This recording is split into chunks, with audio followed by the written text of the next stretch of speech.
So yeah, Friday Steve-O was Steve-O was performing at the Improv, and we all three went to go see it. They're two veterans of Steve-O. I know who he is. Well, I would say, to be fair, like, I haven't followed Steve-O much at all, like, the last, I would say, at least 10 years, like, other than here and there. Like but early stuff. I've watched a lot of Jackass, and I've seen some of his videos, like, from, like, the mid to late 2000s.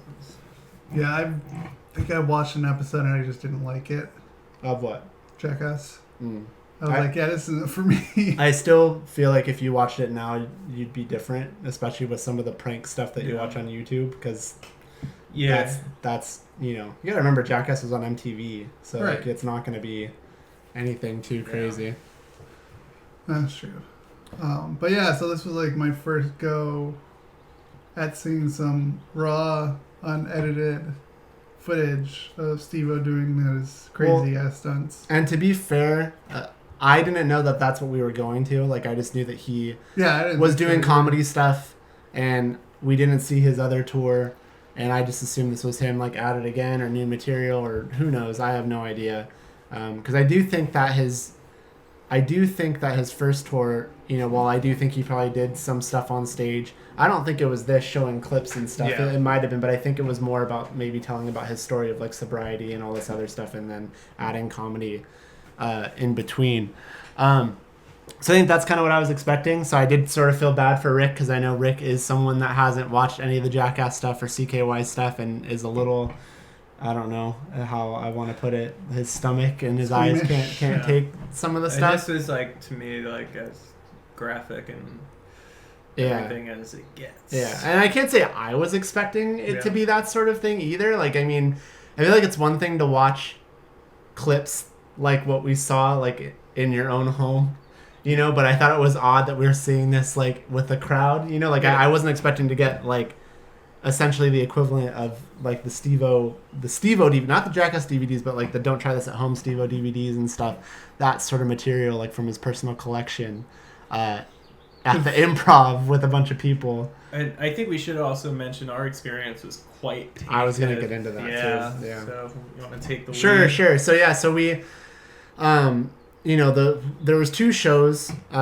He was playing Friday and Saturday, and he was doing double shows. There was an earlier show and a later show. We went to the later show. The doors were supposed to be at 9:30, which I honestly, I feel like it was probably this way because of the fact that he was doing two shows, because normally, like, no, it's not even the late part. The doors being at 9:30 and the show starting at 9:45. I'm like, that's unusual, because I feel like when you go see Babylon, like, it might start at 10, but the doors are at 9 or something. Like, if you see something and they want to get you in there to, like, 5. And it starts on exactly. What's that? And it starts on time. Yeah. Rick's really bitter about that. Anyways, so. We get there, the doors are at 9:30. We got there, I think, about, like, 5 minutes, like 9:35 or so. And so we line up to where we think we're supposed to line up, because we see the entrance, we see a bunch of people. I didn't see another separate line. I don't think any of us did. I feel like I would have noticed it, so it makes me wonder how many people were actually already lined up. But I didn't notice another line at all. I know, but when we walked up, I'm wondering how many people were already lined up, because I feel like we would have noticed that line, but we didn't. So we're standing in line, and we stand in line for, I'd say, a solid half an hour. At least. And then people start moving in this line that we're in, and then we get up to the front and to the person that's supposed to, like, look at our IDs or, take our tickets or whatever, and we find out that, we don't have wristbands and we're not VIP, and this was the VIP line. And the person, while they was pissed too, seemed kind of annoyed, they really didn't do anything for us, because the person he talked to just told us to go get in the general admission line. It's like, oh, well, thanks, And it's not our fault, honestly, because the signage was terrible. The signage was terrible. No one announced anything in the half hour, so we were waiting. Yeah, like, no one said anything. Like, we were in a line with enough people to where it felt like, yeah, this feels right. Like, this is probably, like, everyone that's here right now trying to get in, because it was a decent amount of people, and it was a later show. And so, like, it just seemed right to me. I wasn't necessarily expecting it to be. And the line did started going back too. Yeah, it started to go back even more from there. So it definitely seemed right to me. But then once we were directed that the line was at the side of the building, as we're walking there, I noticed that there is a sign, but it's on the box office window that says general admission line is this way. But us, along with probably most other people, have most likely already bought their tickets. Yeah.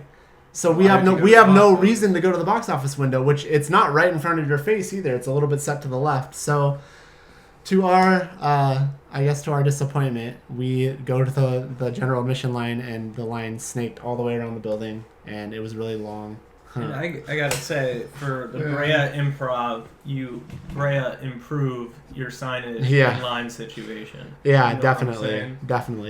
It's a. They've been probably in that building now for what I'd say maybe like a year, and maybe not even that. That's about a year. Maybe just about a year, if not just under. I don't remember, because I think you and I feel like we all. I think Chris Hardwick was the last thing we saw at the old one. Yeah. So, anyways.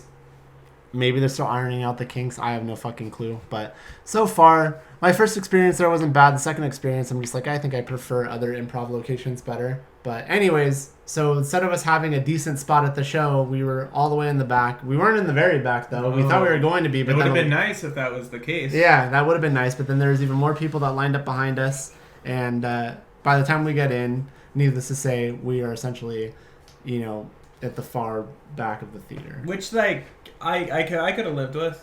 I would have been fine with it too. You could hear, but it's at our table and behind us in line. Yeah, so there was really obnoxious people in line that were probably underaged. I would say 20 years old at most, trashed out of their mind, screaming for Steve-O constantly, and then once he actually started his show, we're just talking about the bomb ass food and fucking like their makeup and where they're going after it. And this went on the whole show to the point where I would say ruined the show. Oh, absolutely. And the staff of the Improv didn't do anything. Granted, we were all cowards and didn't snitch, and at one point someone did come over towards the end of the show and the guy was like borderline flirting with them. So it was like I've never experienced something like that constant.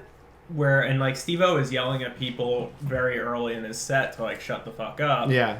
And I thought if we had slightly better seats, I think he would have been able to sing. Oh, absolutely. And he would have tore into them. I wish that would have happened. I feel like the way I was sitting, my back was to them, which I heard them and it was annoying, but I was just kind of like, well, my back's to them. Like, I'm just focused on this, and I kind of just drowned them out. I feel like if I was at their table sitting right next to them, I would have maybe been like, but at the same time, like, there was like, I don't know. There's a few of them. They're all drunk, and there's like the one and a half guys with them. Right. Clearly trying to be like the cool dude, kind of date rapey. Like, what did the guy say? Like, he like bought them drinks, but he's like, but you gotta pound it. Yeah, it was something. He's like, next time I owe you. It's like, no, don't worry, just owe me by chugging it. And then they all like chugged their like fucking wine or champagne or something too. I was like, oh wow. But anyways.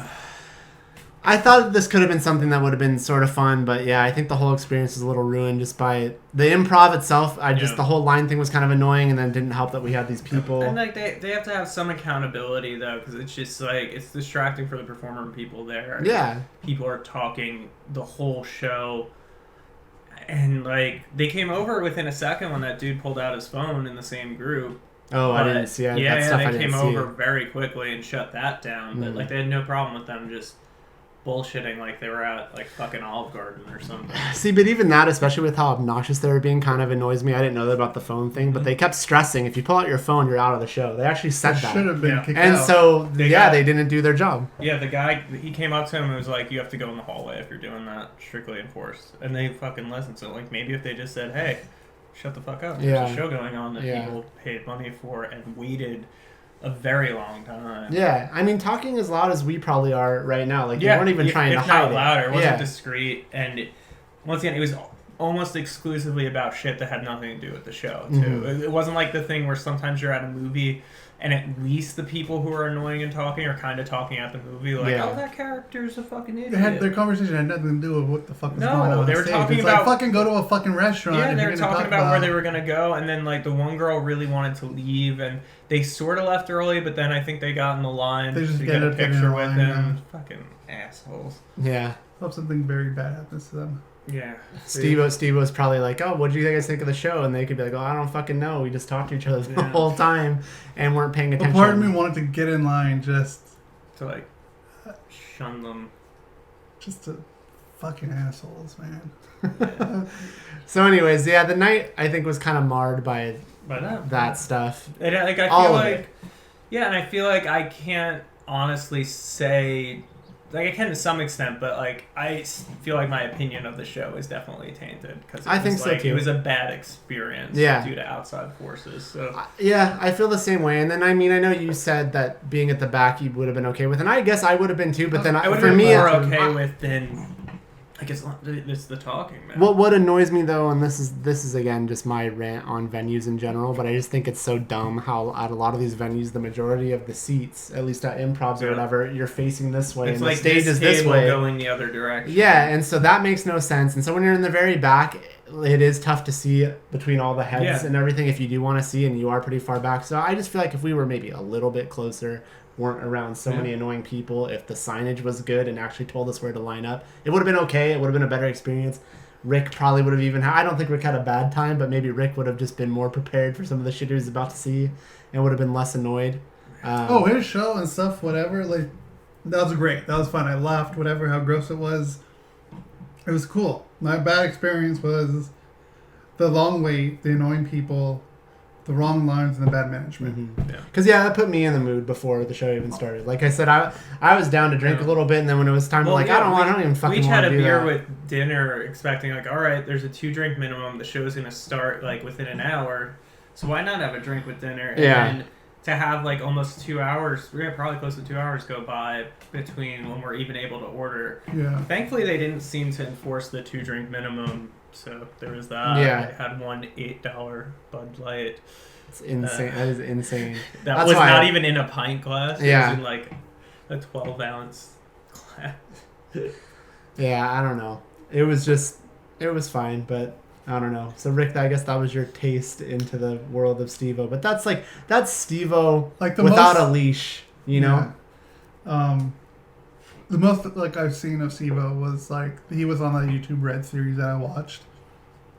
So there was that. I watched that, and then like I said, growing like in the 2000s, I guess like seeing some of his stuff or anything that you've shown me, that's pretty much my experience. And with now him. you've seen like literally all. Now I Steve-O. literally like, seen every inch of that guy's body inside him in some way. God, that was disgusting. Like I don't like. I thought I understand what he's doing. I think it's cool, especially the part where he talks about how I didn't know like how much he cared about animals. Yeah. Like that was an interesting. Like he wants to have a sanctuary or a farm or some kind of thing with animals. Like that was pretty cool to hear. But yeah. I don't know if I want to see any more of that guy. Well, don't write him off entirely because I think there is some stuff. I think I'll watch some of his like stupid shit. Yeah. But as far as like him with his clothes off, I don't want to see that. Yeah. Like you prefer like a nutsack that hasn't been beaten to shit. Yeah, I guess you can say that.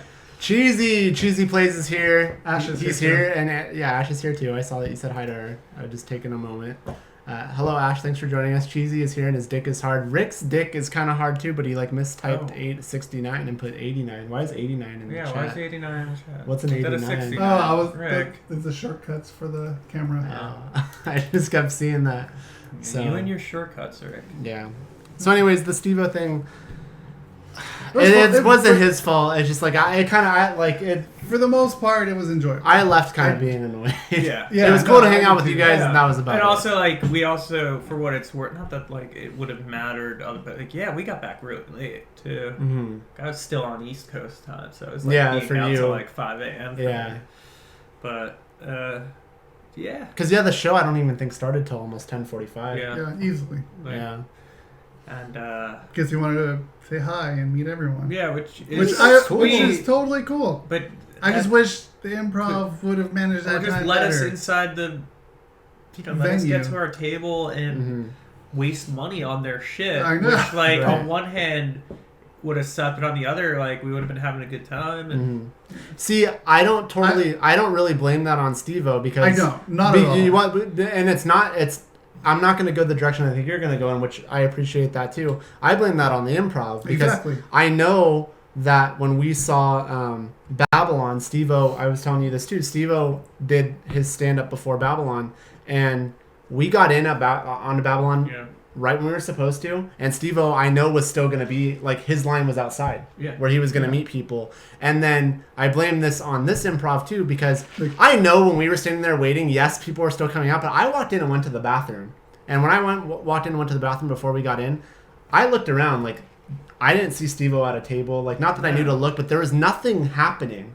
And so there was a long period of time that I just think that we were just outside and Steve-O was done. And I think either the improv fucked up and they should have done a better job cleaning up the theater while the whole picture thing was happening, because I don't think that we were let in late solely because of Steve-O doing the picture thing. I think he was done. I think they fucked up. And they didn't finish cleaning in time. Because I'm pretty sure I would have noticed walking in to use the bathroom if Steve-O was to the right of me. Yeah. Because that table was right at the exit, and he wasn't. He wasn't there. So, yeah, I don't know. It kind of put a bad taste in my mouth with the Brea Improv. I'm not going to say I won't ever go there again, but I mean... fix your shit, Improv. Yeah, like, I kind of feel like if I have the choice between the Irvine Improv and the Brea Improv, I'm probably going to pick Irvine. That's how I feel about it.